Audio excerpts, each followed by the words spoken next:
5 efektyviausi būdai nustoti valgyti saldumynus. Spausk like ir mes pradedam. Ir taip, pirma, valgyk saldumynus tik tai po maisto. Ką tai reiškia?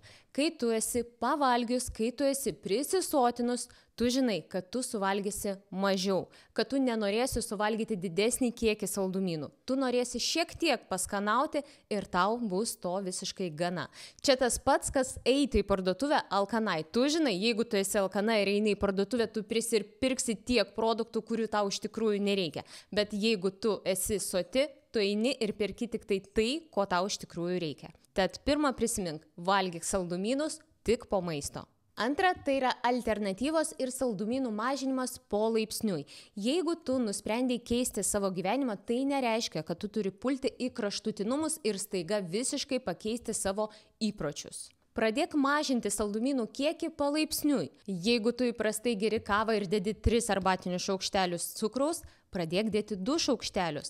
Ir tu pamatysi, kad palaipsniui tu nepradėsi jausti didelio skirtumo. Paskui galėsi dėti 1 šaukštelį cukraus, o kažkada galbūt pradėsi gerti kavą visiškai be cukraus. Taip pat yra įvairių alternatyvų. Vietoj šokolado galima įsigyti šokoladą su stevija, tai yra cukraus pakaitalas. Arba gali įsigyti baltyminį batonėlį, kur yra papildomai dar baltymų ir tai yra sveikesnis ir geresnis variantas tavo figūrai. Trečia, mes visi klystame ir tu negali savęs už tai kaltinti. Tai yra normalu, mes visi žmonės ir mes gyvenam gyvenimą ir kartais mes norim suvalgyti ką nors skanaus. Ir jeigu šiandien tu suvalgiai torto gabaliuką, tai nereiškia, kad visos tavo pastangos dabar yra nubrauktos. Na, prisivalgiai ir kas? Nieko baisaus neatsitiko. Jeigu tu pradėsi save toliau kaltinti, kad aš vėl prisivalgiau, man vėl nepavyko, tai prives tik tai prie emocinės duobės, o šitoje emociniai duobėj bus persivalgymai. To tau tikrai nereikia. Tad jeigu jau tu kažką suvalgiai, tai tiesiog pasidžiauk, o rytoj grįžk į režimą. Ketvirta, nėra ir nevalgot. Ar jūs pastebėjot, jeigu namuose kažkur guli saldainiai, tai būtinai vakare, bežiūrint gerą filmą, mes pagalvosim. Kažką noriu skanaus suvalgyti, to einu, paimsiu tą saldainį ir būtinai jį suvalgysiu. Bet kai mes žinom, kad mes neturim namuose saldumynų, mes neturim ką ir valgyti. Einu gal obuolį suvalgysiu ir tai bus geresnė alternatyva. Tad nepirkit nereikalingų saldumynų ir nelaikykit jūs toj spintelėje, kur jūs visada lendat ir traukiat tos saldainius. Nematot ir nereikia. 5. Speciali diena, kai tu gali sau leisti valgyti viską, ką tik panorėsi. Tu gali pasirinkti vieną dieną savaitėje, kai tu žinosi, kad tą dieną tu eisi su savo draugė susitikti atsigerti kavos ir paskanauti mėgstamiausių desertų. Ir tau nereikia jausti jokios gėdos, nes tu viską darai teisingai.